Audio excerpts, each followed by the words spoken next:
ভাই সাংবাদিক যারা আছেন, এই সাংবাদিক যারা আছেন, এটা যদি এখনই বন্ধ না করেন আপনাদের সহ আমরা তালা মেরে দেবো। কিন্তু আমরা কিন্তু এখানে তালা মেরে দিব। আপনারা পায়খানা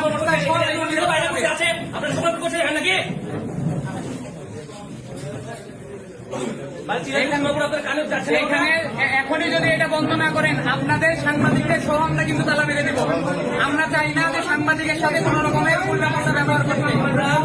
আমরা ভাই সাংবাদিকের তালা মারিয়ে দেবো না ভাই, আমরা বলছি Hey!